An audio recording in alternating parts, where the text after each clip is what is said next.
Turning now to politics, a GOP dust-up kicking off this week's efforts to unseat House Speaker John Boehner, making headlines as the new Congress convened. Called an in-house rebellion as a number of conservative dissidents opting to support candidates to run against Boehner for the post. In the end, Mr. Boehner prevailed, but not without a bitter fallout of party infighting. Joining us now, one of the members who ran against the Speaker, Texas Congressman Louie Gohmert. Welcome, Congressman. It's great to have you here today. Good to be had, Uma. Thank you. Well, you weren't the winner in this one. Mr. Boehner was elected in the first round, garnering 216 votes. Republicans needed 29 votes to force a second round, and they got 24. You got 3 of those votes, with the other candidates sharing the rest. The reason for the revolt, you and others feel that the Speaker has done little to cut spending and fight the President's immigration and health care policies. Do you believe that he now grasps the frustration that exists within the party about his leadership? Well, he did win the race.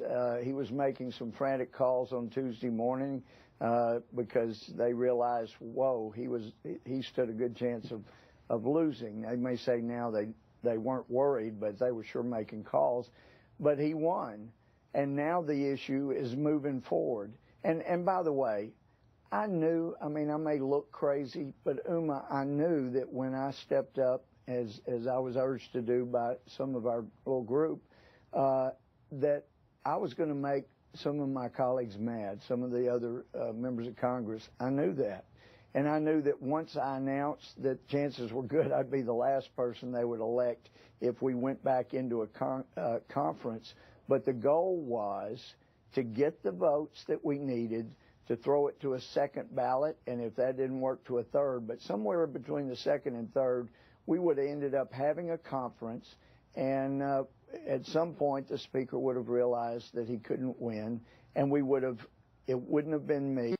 There would have been a compromise that the entire conference would have agreed on. But as it is, he won, so now we go forward. And actually, Uma, we had a very good conference yesterday. And again, we have a bill coming up Tuesday. I got the bill. I didn't get a chance to see it till 1 a.m. this morning, and I haven't read it. I was kind of tired from the week, but I got 5 hours of sleep last night. I'm ready to go. I will read it this weekend, and if it's as promised, then I expect you're going to see an overwhelming number of Republicans, and I would expect to pick up some Democrats Tuesday on this bill, because the principles are very good. I understand that, but I'm asking you, do you think the Speaker got the message from the conservative wing there that there are some real problems that he needs to address from members who are saying that his leadership needs to be bolstered with some additional safety, some safeguards and some guarantees that will adhere to the platforms that you guys are pushing? Yeah. In fact, Uma, the things we actually promised, wow, what a notion that we'll actually do what we promised. And I think you'll see more of that. And I would encourage you and Fox News to be asking the Speaker to be on, because one of the complaints was that the Speaker would come to conference and would say, you guys have got to, tighten your belt and just really take the big jump and vote for this bill, and here are the reasons why. And then he would go to his office instead of going on television and explaining over and over why people needed to make that vote. So I expect you'll see him getting on Sunday shows more often. Has the Speaker reached out to you personally to call you since that vote happened? No, he did when I stuck out my hand as he was going down the aisle, shake my hand. So, good start. But I think he's gotten the message, and I think you'll see more of this. There are consequences to the omnibus passing. We gave the President everything he wants, and we're very concerned about Homeland Security, especially now. And so we'll see. The President says he'll veto the bill we pass.